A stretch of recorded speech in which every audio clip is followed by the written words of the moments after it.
Change. That's what's coming to mind to me, right? Change. This was one of the things when I came in contact with your work that I noticed things that I'd been thinking about for years or trying to change for years just changed. Yeah. Like overnight, like very quickly. Like even wanting to be a coach. It wasn't the first time I'd thought about being a coach when I came into contact with you. It's something that I actually thought about for years. But there was a level of, I guess it wasn't serious, or I don't know. It just didn't seem a realistic thing. But after I came into contact with your work and you know, my insights, my understanding was like, I was like, oh, I can trust that thing. And then just overnight, before you know it, like I'm coaching people, and you know, and even the other side of it, you know, which I've told you and told other people, like I used to smoke. You know, I smoked for like 16 years, you know, on and off, as it were, with cigarettes, and I stopped some periods of times, but it was after, you know, discovering this understanding that I just stopped. Like, and it wasn't hard. It was exciting. And it just, and I haven't spoken again since then. And it wasn't like tempted. It was just, No, change is natural. Like that's the nature of the universe is change.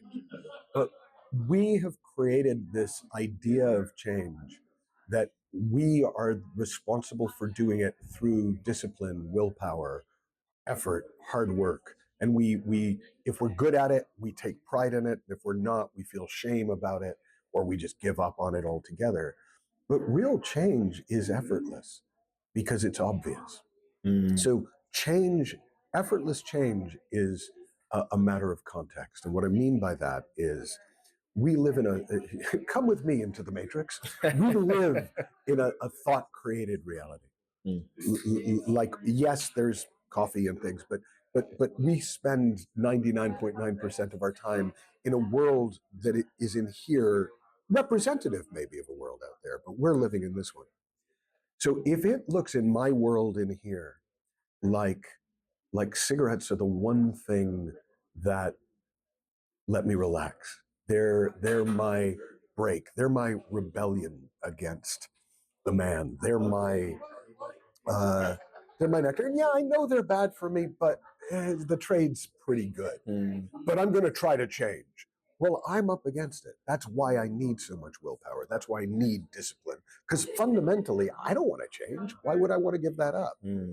But in one heartbeat, if my thought created reality shifts and I suddenly see that for me, this is rat poison I'm smoking. I'm done. No effort required, no program of careful substitution of other. It's like, I am done. I'm not smoking rat poison. I don't give a crap what you think. You can't make me. And it's done in a heartbeat. But I have to see it. It doesn't help for somebody to tell me, you know, that's bad for you. I know that's bad for me, but you don't know how good this is for you. But I don't care how good it is for me. The second I have the second I know it's rat poison, I'm like, I'm out. I don't want it anymore. And that's true everywhere. Change, you know, people say habits are really hard to change. But I always laugh at that because if you've been going to work the same way every day, 45 minutes, buses, people, and I show you a shortcut that'll get you there in 10 minutes with no traffic, you will change the habit of a lifetime in one day, one time. Now, you might start down the old way every now and again when you're distracted, but as soon as you notice, you're going to go right back to the new way. We are creatures of the obvious. But some of the things that are obvious to us just aren't true. And that's why we get into trouble. Isn't there also, it's an element that I've felt where it's like, no, it's like, it's too obvious.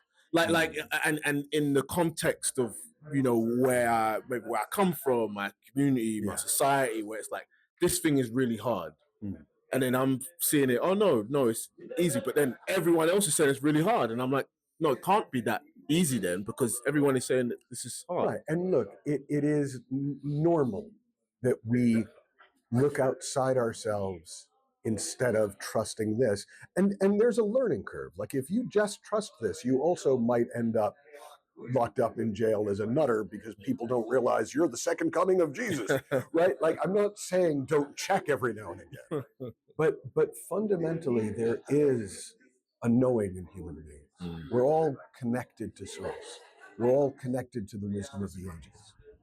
And if we cultivate that connection, we start to learn when it's helpful to check outside and when we don't need to.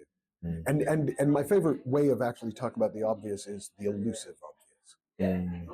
Because it is obvious when you see it, but until you see it, you don't know what anyone's talking about. There's so